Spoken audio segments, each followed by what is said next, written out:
والصلاة والسلام على سيد الأنبياء والمرسلين وعلى آله وصحبه أجمعين، أما بعد، فإن أصدق الحديث كتاب الله، وأحسن الهدي هدي محمد صلى الله عليه وسلم، وخير الأمور عوامها، وشر الأمور محدثاتها، وكل محدثة بدعة، وكل بدعة ضلالة، وكل ضلالة في النار. باب إسلام سلمان الفارسي رضي الله تعالى عنه. قرأنا هذا الكتاب على فضيلة الشيخ العلامة الإسلام الفقيه وشيخ الحديث محيي السنة ومحو الضلالة والكفر مفتي منتظر الحسن القاسمي السهار الفوري حفظكم الله تعالى وأكرمكم في الدارين.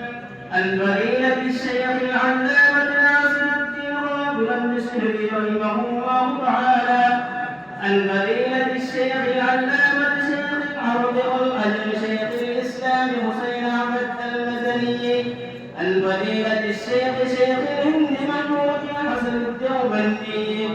عن فضيلة الشيخين الجليلين الكريمين حجة الإسلام قاسم العلوم والخيرات محمد قاسم النانوتي وقدوة العلماء رشد أحمد الكلبوني، وهما يرويان عن العارف بالله والشاعر الغني المقدر الدهلوي.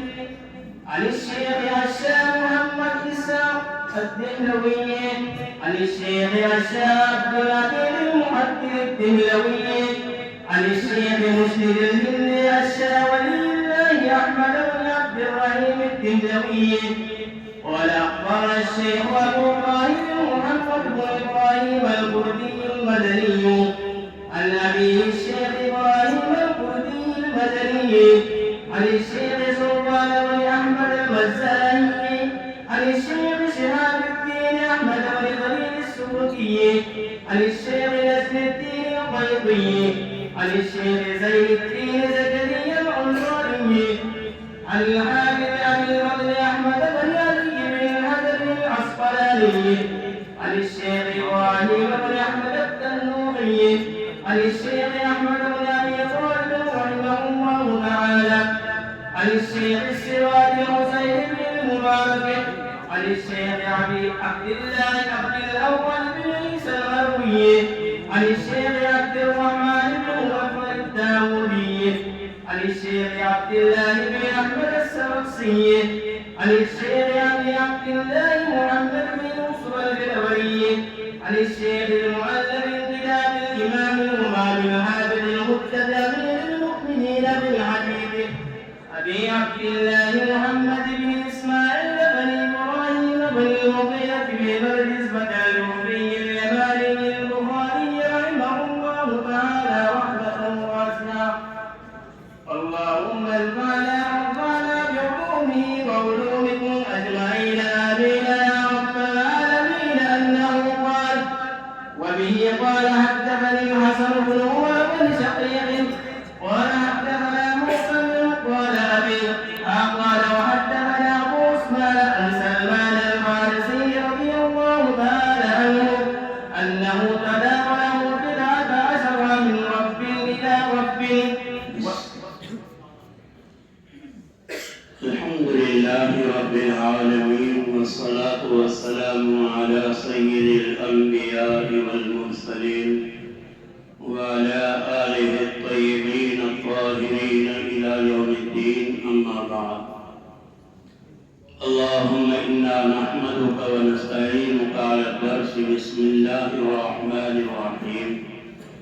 باب اسلام سلمان الفارسی رضی اللہ تعالی عنہ. حضرت امام بخاری رحمۃ اللہ علیہ نے اپنی کتاب جلد اول کا جو حصہ ہے اس کے آخر میں حضرت سلمان فارسی رضی اللہ تعالی عنہ کے اسلام کا تذکرہ کیا ہے. سلمان فارسی رضی اللہ تعالی عنہ بڑے جلیل القدر صحابی ہیں. جو کہ ملک فارس کے رہنے والے ہیں. وہاں پر ایک شہر ہے رام ہرمز، وہاں ایک قصبہ ہے قصبہ جئی، وہاں کے آپ رہنے والے تھے. اللہ رب العزت نے والد کو بہت مال و دولت عطا فرمایا تھا. دنیاوی اعتبار سے والد بڑے اونچے پائے کے آدمی سمجھے جاتے تھے اور آپ کی پوجا کرتے تھے، آپ کی پرستش کرتے تھے، مجوسی تھے. اللہ رب العزت نے حضرت کے دل میں اسلام کا جذبہ پیدا کیا، دین حق کی تلاش کا جذبہ پیدا کیا، تو آپ نے ہیلے کر کے، کوششیں کر کے، تدبیریں کر کے آپ اپنے گھر سے نکل گئے. اور اس زمانے میں جو نصارہ کے اندر بڑے لوگ سمجھا جاتے تھے، جو بڑے لوگ کہے جاتے تھے، یعنی راہبانیت والے لوگ جن کو راہب کہا جاتا تھا، ان کے پاس چلے گئے، ان کی خدمت میں رہنے لگے. کچھ دن کے بعد پھر جب اس کا انتقال ہوا، پھر آگے دوسرے کے یہاں چلے گئے. لمبی تفسیر ہے. ایسے ہی آپ بہت سے راہبوں کے پاس رہتے رہے.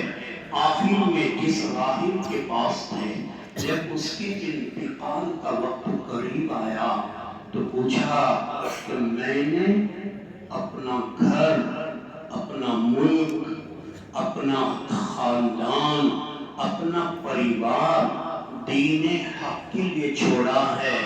آپ مجھے اب یہ بتاؤ، مجھے آپ کے بعد، آپ تو مر جانے کے قریب ہو، اب میں آپ کے بعد میں کہاں جاؤں گا؟ مجھے کہاں جانا چاہیے؟ میرے عزیز طلبہ، آپ غور سے سنو کہ اس اللہ کے بندے نے اللہ کو پانے کے لیے، اللہ کے لاڈلے پیغمبر کو پانے کے لیے کیا قربانی دی ہے، کیا جفا کشی کی ہے، کیا مصیبت اختیار کی ہے.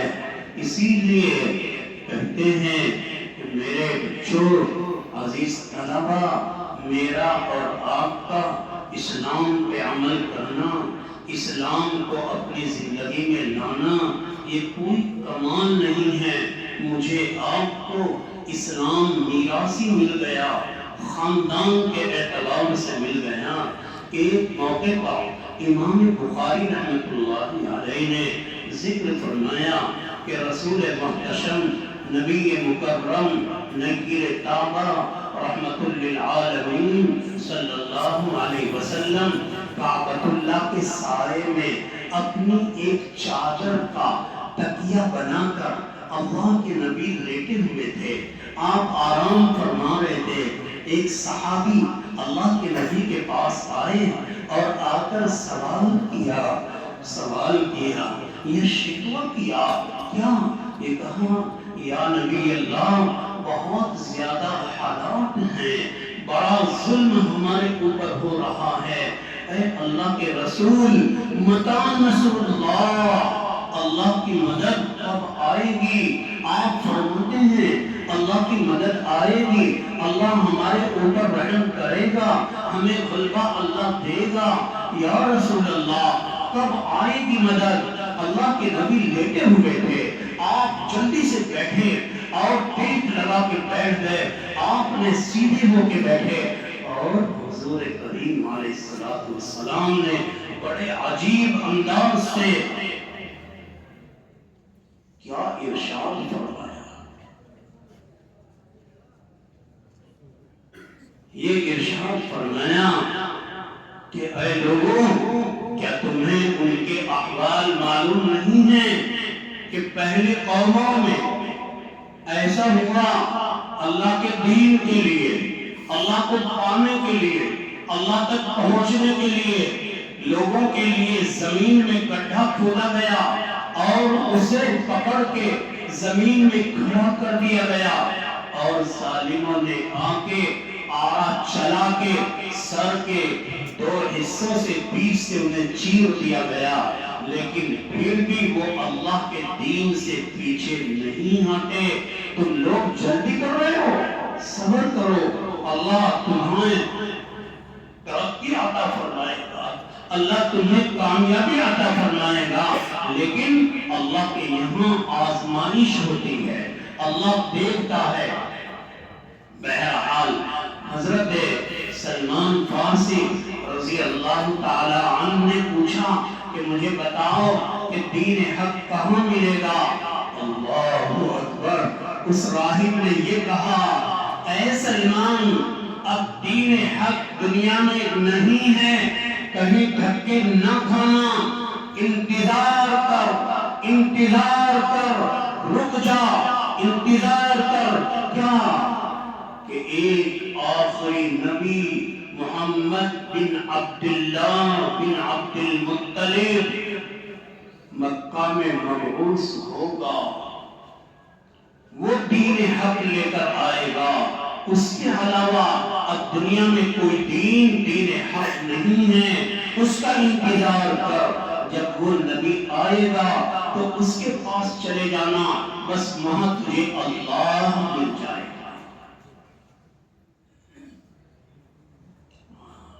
کہاوت ہے میرے بچوں، کہاوت ہے کیا کہ آگ سے جو آدمی چل جاتا ہے وہ چھوٹے سے جگنو کو بھی دیکھ کر ڈر جاتا ہے کہ کہیں آگ تو نہیں ہے، کہیں آگ تو نہیں ہے.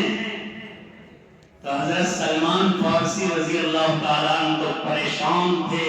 خود حدیث میں بیان فرما رہے کہ یکے بعد دیگرے میں 10 جگہ پہ بیچا گیا، 10 جگہ پہ مجھے غلام بنا کر لوگوں نے ظلمن بیچا. خیر اس راہب کو پوچھا کہ اچھا آپ مجھے کوئی نشانی بتا دو، صحیح نشانی علامت بتا دو کہ وہ آخری نبی کون ہوگا، اس میں کیا نشانیاں مجھے دیکھنی پڑے گی. راہب نے کیا بتایا؟ یہ کہا کہ دیکھ، نوٹ کر لے، 3 نشانیاں بتا کے جا رہا ہوں دنیا سے.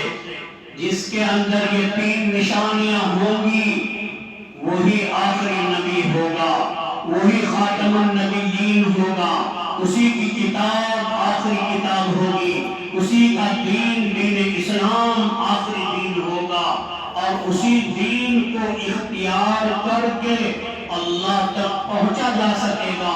کوئی آدمی اس کے علاوہ اگر دین اختیار کرے گا، وَمَنْ يَبْتَغِ غَيْرَ الْإِسْلَامِ دِينًا فَلَنْ يُقْبَلَ مِنْهُ، کہ جو آدمی دین اسلام کے علاوہ دین تلاش کرے گا، فَلَنْ يُقْبَلَ مِنْهُ، اس کی طرف سے دین قبول نہیں کیا جائے گا، اس کی طرف سے اس دین کا اعتبار نہیں کیا جائے گا. اور فرمایا ان الدین عند اللہ اسلام، کہ دین اللہ کے نزدیک صرف دین اسلام ہے، وہی دین برحق ہوگا، اور اس دین کو لے کر آخری نبی آئے گا. جی اچھا، سبحان اللہ، بہت اچھا. کیا ہیں وہ 3 علامتیں، کیا ہیں وہ 3 نشانیاں؟ وہ مجھے آپ ہی لکھا دو، وہ مجھے آپ بتا دو. یاد رکھنا میرے پیارے بچوں، کیا بتایا اس راہب نے؟ کہا ایک چیز، نمبر 1، وہ آدمی صدقے کا مال نہیں کھائے گا. وہ آدمی صدقے کا مال نہیں کھائے گا. نمبر 2، جب اس کی خدمت میں کوئی آدمی ہدیہ پیش کرے گا تو وہ اسے اختیار کرے گا، اسے استعمال کرے گا، ہدیے کو پسند کرے گا. تیسرے فرمایا، تیسری نشانی اس کے ان دونوں شانوں کے درمیان پیچھے یہاں مہر نبوت ہوگی، مہر نبوت ہوگی۔ بعض محدثین نے لکھا ہے کہ اس پر لکھا ہوا تھا محمد رسول اللہ۔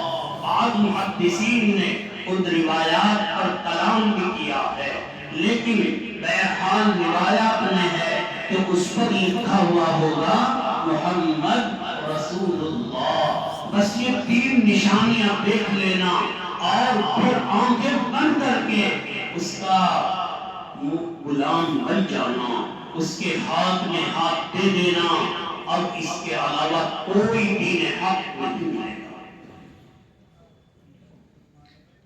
حضرت سلمان فارسی کو یہ تین علامتیں بتائی اور وہ بیچارے کا تو انتقال ہو گیا، چلا گیا دنیا سے۔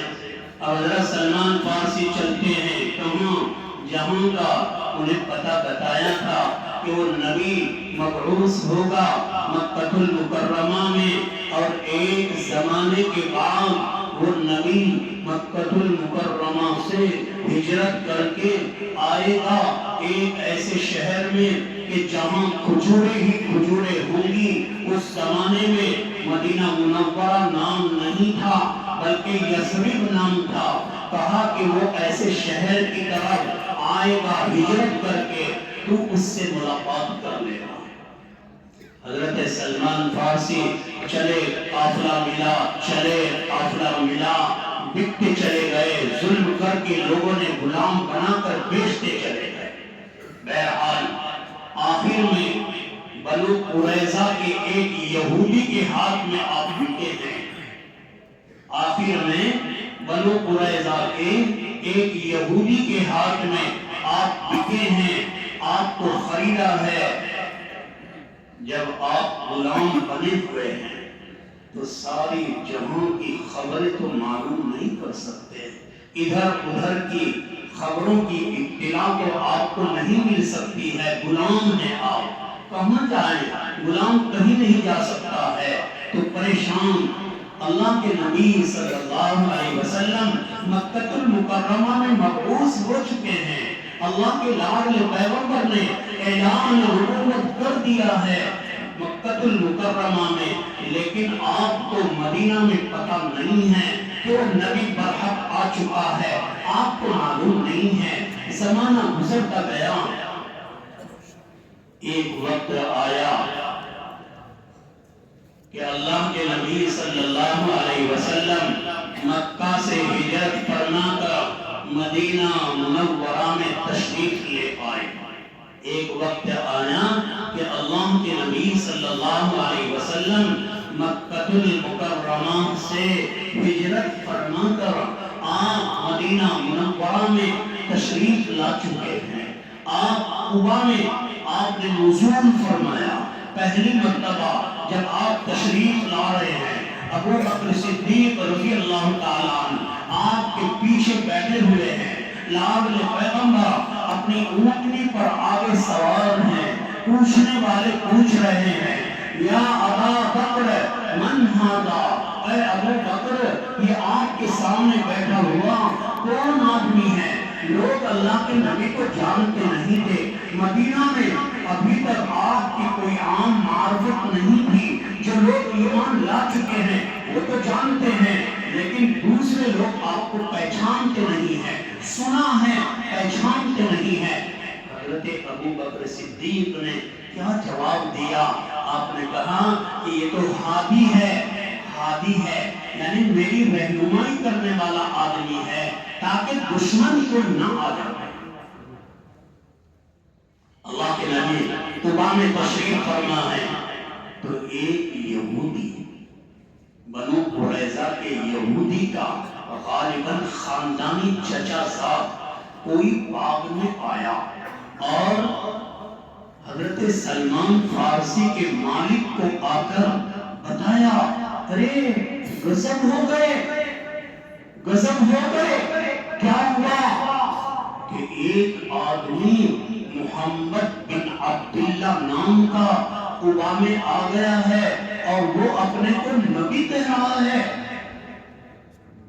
تو اس نے سنا کہ ایسا؟ ہاں۔ حضرت سلمان فارسی رضی اللہ تعالیٰ عنہ باغ میں اوپر درخت کے اوپر چڑھے ہوئے ہیں، کھجوریں توڑنے کی اپنی ڈیوٹی، اپنی مزدوری، اپنا کام کر رہے ہیں۔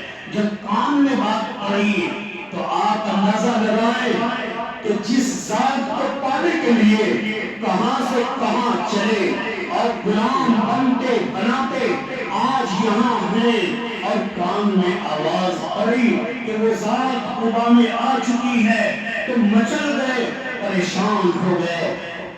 بعض لوگوں نے لکھا ہے کہ نیچے اترے اور پوچھا کہ کیا کہہ رہے آپ، تو وہ مالک ناراض ہو گیا اور آپ کو مارا کہ تو کون ہوتا ہے یہ سوال کرنے والا، تو غلام ہے، تو اپنا کام کر۔ فرماتے ہیں میں اوپر چڑھا، کام کرتا رہا اور موقع تلاش کر کے شام کے وقت میں نے کھجور اپنے پاس میں رکھی اور وقت نکال کے قبا میں اللہ کے نبی کی مجلس میں گیا۔ میں نے دیکھا کہ لوگ بہت عزت کے ساتھ اس آدمی کے آگے پیچھے ہر طرف بڑی محبت کی نظروں سے دیکھ رہے ہیں، بیٹھے ہوئے ہیں، جو وہ بولتا ہے اتنی توجہ کے ساتھ سنتے ہیں کہ جیسا میں نے کسی کو نہیں دیکھا کہ اتنا کوئی ادب کسی کا کرتا ہو۔ میں قریب ہوا اور قریب ہو کے میں نے کہا کہ میں ایک مسافر ہوں اور یہ کھجور میں آپ کی خدمت کے لیے لے کے آیا ہوں۔ کہا اللہ کے نبی نے پوچھا یہ کھجور کیسی ہے؟ فرماتے ہیں میں نے کہا صدقے کی ہے۔ اللہ کے بھاڑے پیغمبر صلی اللہ علیہ وسلم نے فرمایا اِنَّا لَا نَأْكُلُ الصَّدْقَةَ، ہم صدقہ کھاتے نہیں ہیں۔ آپ نے وہ کھجور لی اور اپنے صحابہ کو دے دی کہ میں نہیں کھاتا صدقہ۔ بہت زیادہ خوش ہوئے کہ ایک نشانی جو بتائی تھی وہ سچی نکل چکی ہے، لیکن ابھی تو دو اور باقی ہے نا۔ فرماتے ہیں چلے گئے اور جا کے کافی ٹائم گزرتا رہا، پھر ایک وقت نکال کے کچھ کھجوریں لے کر اللہ کے نبی کی خدمت میں آئے اور پھر آگے بڑھے، پیش کیا اور عرض کیا کہ یہ کھجوریں آپ کے لیے لے کے آیا ہوں، یہ کیسی ہیں؟ کہا کہ یہ ہدیتاً لے کے آیا ہوں۔ اللہ کے نبی نے بہت محبت کے ساتھ انہیں لیا اور استعمال فرمایا۔ سکون ہو گیا کہ دو چیزیں مجھے معلوم ہو گئی کہ سچ ہے۔ ابھی ایک چیز باقی ہے، وہ کیا؟ وہ میرے آقا کی مہر نبوت ہے، اسے کیسے دیکھیں؟ یہ دوسری نشانی دیکھ کر واپس آ گئے۔ فرماتے ہیں 4 دن میں نے جیسے کیسے گزارے اللہ جانتا ہے۔ رات کو نیند مجھے نہیں آتی، مجھے کچھ پتا نہیں۔ ہر وقت دل میں ایک جوش ہے، ہر وقت دل میں ایک اڑن ہے، ہر وقت دل میں ایک درد ہے، ہر وقت دل میں ایک جوش و ولولہ ہے۔ کب جاؤں اللہ، وہ تیسری نشانی کیسے دیکھ پاؤں گا؟ فرماتے ہیں 4 دن کے بعد میں اللہ کے نبی کو ملنے کے لیے گیا۔ جب اللہ کے نبی کسی صحابی کے جنازے میں آپ جنت البقیع میں تشریف فرما ہیں، آپ مدینہ میں آ چکے، 15 دن کے بعد تو حضور قبا سے مدینہ آ گئے۔ اب آپ دیکھا جنت البقیع میں اللہ کے نبی علیہ السلام کسی صحابی کے جنازے میں شریک ہیں۔ سلمان فارسی آئے اور حضور نے بھی 2 مرتبہ دیکھ لیا نا کہ یہ آدمی آتا ہے، کبھی کھجور صدقے کی لایا، ایک مرتبہ کھجور یہ ہدیے کی لے کے آیا۔ اللہ کے نبی بھی تو پہچان گئے نا۔ تو جب آپ نے دیکھا پیچھے اللہ کے نبی صلی اللہ علیہ وسلم کے آگے پیچھے چکر کاٹ رہا ہے۔ جب آدمی کے ذہن میں کوئی بات اندر چھپی ہوئی ہوتی ہے تو اس کی نظریں، اس کا مزاج، اس کا انداز تجسس کا ہوتا ہے۔ آدمی سمجھ جاتا ہے کہ بھائی اس کا دماغ یہاں نہیں ہے، یہ کچھ اور چاہ رہا ہے۔ اللہ اکبر کبیرہ۔ اللہ کے نبی صلی اللہ علیہ وسلم نے دیکھا کہ یہ آدمی کبھی آگے آتا ہے، کبھی ادھر آتا ہے، کبھی اس طرف آتا ہے، چکر لگا رہا ہے، آخر کیا وجہ ہے؟ اللہ کے نبی صلی اللہ علیہ وسلم نے جان لیا، فرمایا او بھائی ادھر آؤ، ادھر آؤ، پیچھے آؤ۔ اور میرے آقا صلی اللہ علیہ وسلم نے اپنے جبہہ مبارک کو اٹھایا اور ایسے کھول کے یہ کہا، لے دیکھ کر کے یقین کر لے، پیچھے جو چیز دیکھنے کے چکر میں تو پھر رہا۔ فرماتے ہیں میں نے مہر نبوت کو دیکھا اور مہر نبوت کو دیکھ کر میں نے بوسہ دیا۔ اب تو میں یقین ہو گیا نا، اب تو پکا ہو گیا، اب تو پتھر کی لکیر کی طرح پکا پختہ ہو گیا کہ ہاں یہی وہ آخری لاڈلا پیغمبر ہے جس کے بارے میں مجھے بتایا گیا ہے۔ میں چمٹ گیا اور زار قطار رویا، پیٹ بھر کے رویا۔ اللہ کے نبی کو پکڑ کے اللہ کے نبی کہنے لگے کہ کیا ہوا سلمان، کیا ہوا؟ کہا اے لاڈلے پیغمبر، آپ کی محبت میں، آپ کی تلاش میں، حق کو پانے کے لیے، اللہ کو پانے کے لیے، آپ کے قدموں میں اپنی زندگی کو قربان کرنے کے لیے اللہ کے نبی بہت جگہ غلام بن کے آیا ہوں، بہت جگہ دکھا کے آیا، ابھی بھی یا نبی اللہ میں ایک یہودی ظالم کا غلام ہوں۔ اللہ کے نبی صلی اللہ علیہ وسلم نے فرمایا کوئی بات نہیں، اللہ انتظام کرے گا، اللہ انتظام کرے گا۔ میرے بھائیو، اللہ کے نام میں پیغمبر صلی اللہ علیہ وسلم نے ایک وقت میں یہ ارشاد فرمایا کہ اے سلمان، تو اپنے مالک سے مکاتبت کا معاملہ کر لو، آپ مکاتبت کا معاملہ کر لو، آزادی ہو جائے گی۔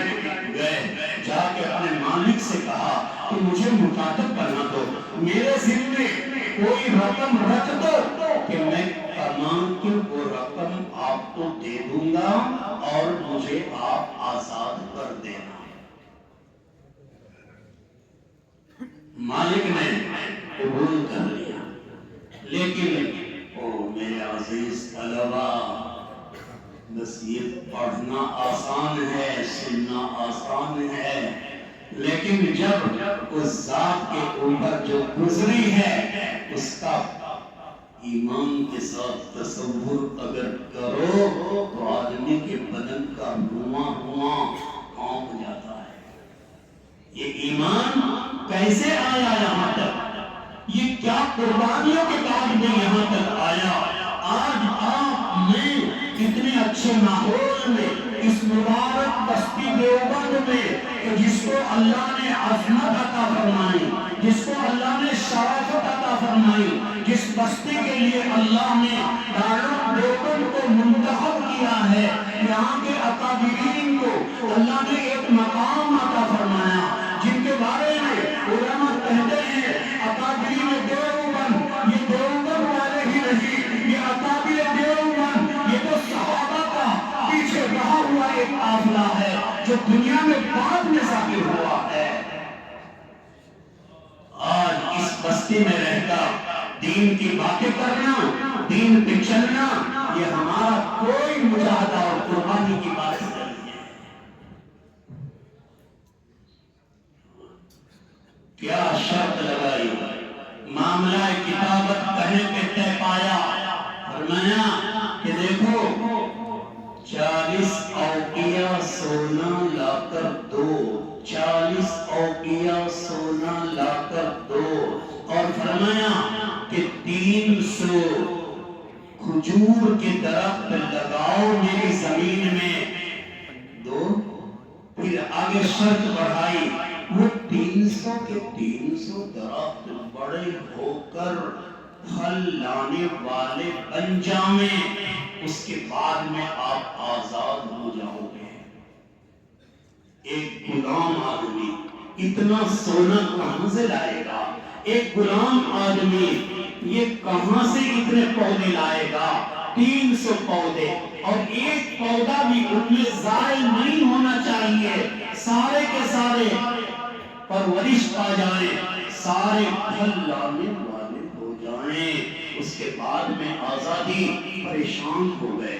اللہ کے لاڈلے پیغمبر صلی اللہ علیہ وسلم کی خدمت میں جاتے ہیں اور بڑا غم زدہ انداز لے کر جاتے ہیں۔ غم زدہ چہرہ ہے، غم زدہ دل ہے، دل پہ پہاڑ ٹوٹا ہوا ہے۔ اللہ کے نبی نے دیکھا، کیا ہوا؟ سلمان بولو، کیا ہوا؟ سلمان فارسی کہتے ہیں، اللہ کے نبی علیہ السلام، میں نے معاملہ کتابت کیا لیکن بڑی سخت شرطیں لگا دی ہیں۔ کہا کیا شرط لگائی؟ بتایا کہ 300 درخت کھجور کے اس کی زمین میں لگانا اور وہ پرورش پا کر پھل لانے لگے، اس کے بعد میں آزادی اور 40 اوقیہ سونا۔ اللہ کے نبی صلی اللہ علیہ وسلم نے فرمایا کہ کوئی بات نہیں، اللہ انتظام کر دے گا۔ اللہ کے نبی صلی اللہ علیہ وسلم نے سبحان اللہ قربان جائے انصار صحابہ کے، آپ نے اعلان کیا کہ اے صحابہ، ایک آدمی کی آزادی اس بات پر معلق کر دی گئی ہے، مدد کرو۔ تو صحابہ کرام اٹھے اور اپنے گھروں سے جا کے، اپنے جنگلوں سے، کھیتوں میں سے جا کر درخت کھجور کے پودے لے کے آئے۔ کوئی 10 لایا، کوئی 20 لایا، سارے پودے اللہ کے نبی صلی اللہ علیہ وسلم کے سامنے پیش کر دیے گئے۔ آقا نے فرمایا کوئی بات نہیں۔ اللہ کے نبی بنفس نفیس تشریف لے گئے اور میرے آقا نے اپنے ہاتھوں سے گڈھا کھودا اور اس میں ان درخت کے پودوں کو رکھا۔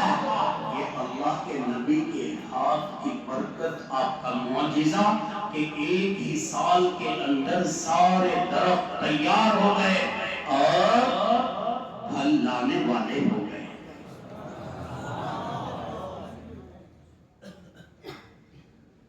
دوسری شرط باقی ہے، اللہ کے لاڈلے پیغمبر نے کیا دعا فرمائی ہوگی؟ کوئی آنے والا آیا، بھیجنے والے کو میرے آقا کی دعا کے نتیجے میں اللہ نے بھیجا۔ اللہ کے نبی کے پاس سونا لے کر آیا۔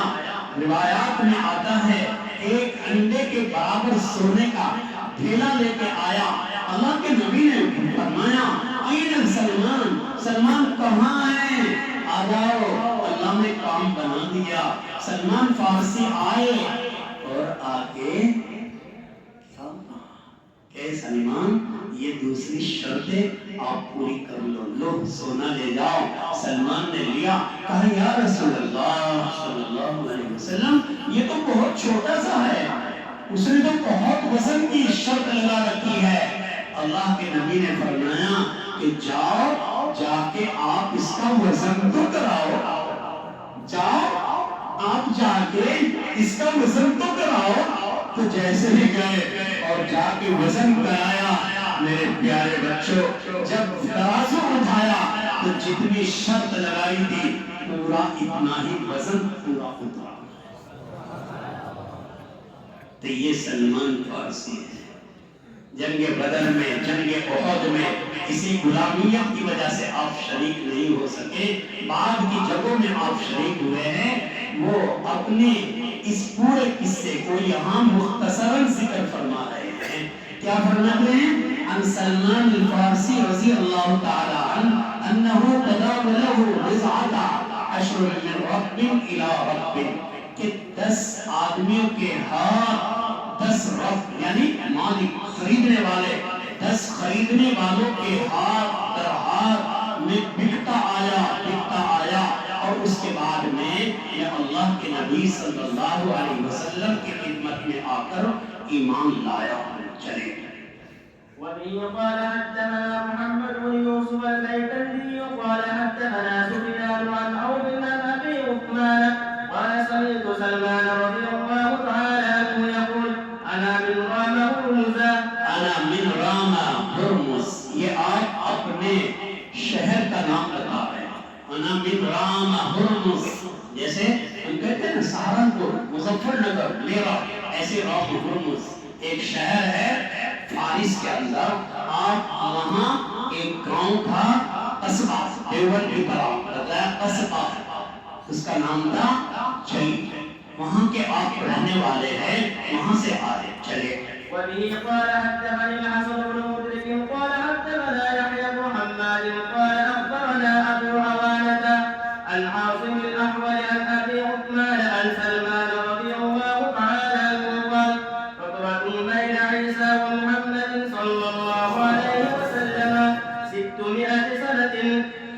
حضرت ابو عثمان رضی اللہ تعالی عنہ حضرت سلمان فارسی رضی اللہ تعالی عنہ سے نقل فرماتے ہیں کہ حضرت سلمان فارسی فرماتے ہیں کہ حضرت عیسیٰ علیہ نبینا علیہ الصلاۃ والتسلیم اور محمد خاتم النبیین صلی اللہ علیہ وسلم، ان دونوں کے درمیان 600 سنہ، 600 سال کا فاصلہ ہے.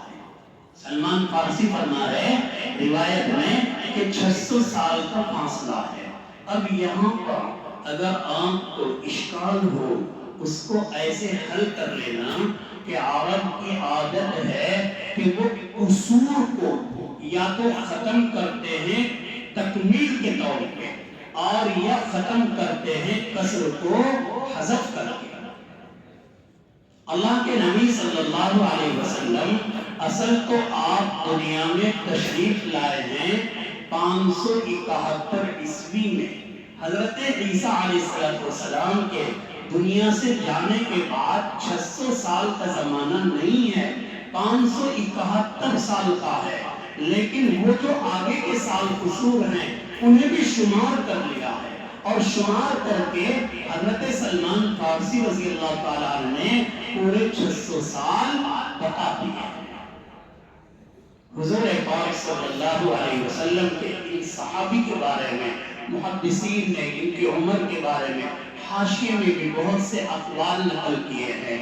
ان کی عمر کے بارے میں 100 سال سے لے کر 250 اور 600 سال تک کے اقوال نقل کیے گئے ہیں کہ آپ اتنی عمر کے تھے. لیکن علامہ ذہبی رحمۃ اللہ علیہ نے سیر اعلام النبلاء جلد نمبر 1 صفحہ نمبر 555 پہ ان سارے اقوال کو رد کیا اور یہ فرمایا کہ آپ کی اصل عمر جو ہے وہ 70 سے زیادہ اور 100 سال سے کم ہے.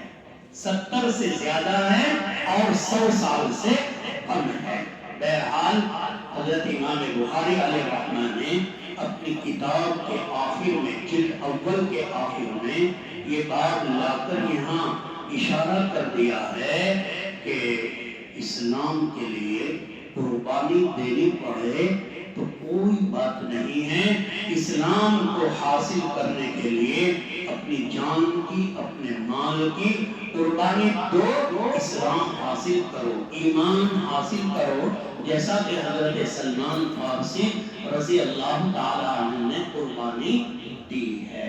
ہم پورے مجمع کو اس سے یہ سبق لینا چاہیے کہ ہاں ہم انشاءاللہ ایمان کی سلامتی کے لیے، ایمان کے فروغ کے لیے، دینی اسلام کی اشاعت کے لیے، دینی اسلام کو پورے عالم میں چمکانے پھیلانے کے لیے جتنی بھی ہمیں قربانیاں دینی پڑیں گی انشاءاللہ ہم وہ قربانیاں دیں گے انشاءاللہ.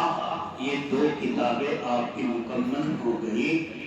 میری جو سند پڑھی گئی ہے اس سند کے ساتھ میں آپ تمام طلبہ کو، جو دوسرے طلبہ مجھ سے اجازت لے کے افتاء کے طلبہ ہیں اور ہیں شریک درس ہوئے ہیں، ان سب کو میں اپنی طرف سے اجازت حدیث دیتا ہوں کہ وہ روایت نقل فرما سکتے ہیں میری سند کے ساتھ.